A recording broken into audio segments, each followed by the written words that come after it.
Sebelumnya, Assalamualaikum warahmatullahi wabarakatuh. Perkenalkan, saya Laila Izzatul Maya Kadafi. Di sini saya akan membahas mengenai peran kemampuan bahasa nonverbal terhadap kemampuan komunikasi anak. Yang pertama yaitu ada latar belakang. Komunikasi merupakan kemampuan penting dalam kehidupan manusia. Adapun komunikasi yang sering diabaikan yaitu salah satunya komunikasi menggunakan bahasa nonverbal. Bahasa nonverbal mencakup seperti gerakan tubuh, ekspresi wajah, dan kontak mata yang sering digunakan untuk anak usia dini. Pemahaman terhadap bahasa nonverbal berperan penting untuk membantu orang tua dan guru untuk mengenali kebutuhan serta emosi anak dengan lebih baik. Berikutnya yaitu rumusan masalah. Ada 3 yang akan kita bahas kali ini. Yang pertama, apa pengertian bahasa nonverbal dalam komunikasi? Yang kedua, apa saja bentuk-bentuk bahasa nonverbal? Dan yang ketiga, faktor-faktor apa saja yang mempengaruhi penggunaan bahasa nonverbal pada anak? Jika ada rumusan masalah, tentunya ada tujuan. Tujuan saya di sini yang pertama, menjelaskan definisi bahasa nonverbal dalam konteks komunikasi. Yang kedua, mengidentifikasi bentuk-bentuk bahasa nonverbal dalam kehidupan sehari-hari. Yang ketiga, menganalisis faktor-faktor apa saja yang mempengaruhi bahasa nonverbal terhadap anak. Dan yang keempat, memberikan pemahaman tentang pentingnya komunikasi nonverbal bagi perkembangan sosial dan emosi anak. Kita masuk pada pembahasan yang pertama, yaitu pengertian bahasa nonverbal. Bahasa nonverbal adalah cara komunikasi tanpa menggunakan kata-kata. Adapun contoh, yaitu yang pertama, seperti kontak mata, ekspresi wajah, dan juga gerakan tubuh.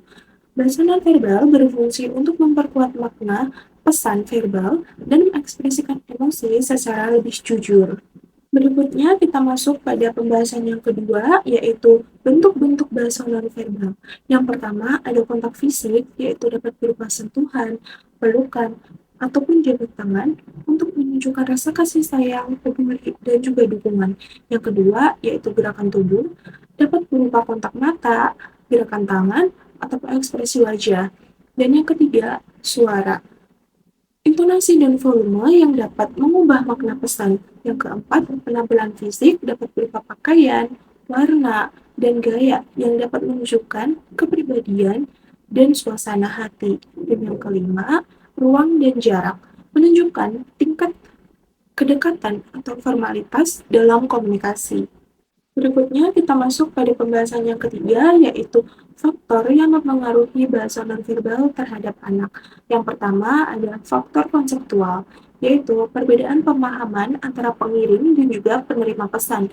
Yang kedua, faktor historis dan juga budaya. Setiap budaya memiliki cara berbeda dalam menafsirkan bahasa tubuh.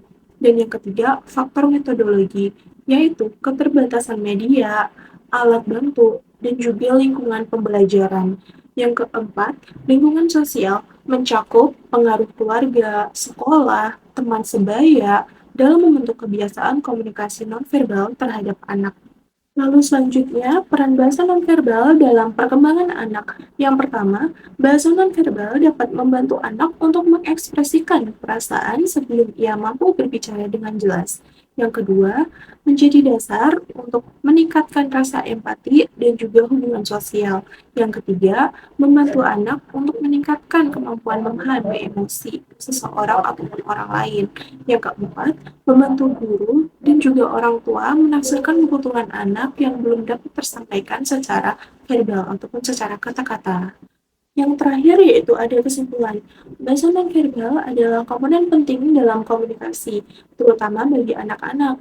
Melalui ekspresi wajah, kontak mata, gerakan tubuh, dan juga intonasi suara, dapat membantu anak untuk belajar berinteraksi dan juga memahami dunia sekitarnya.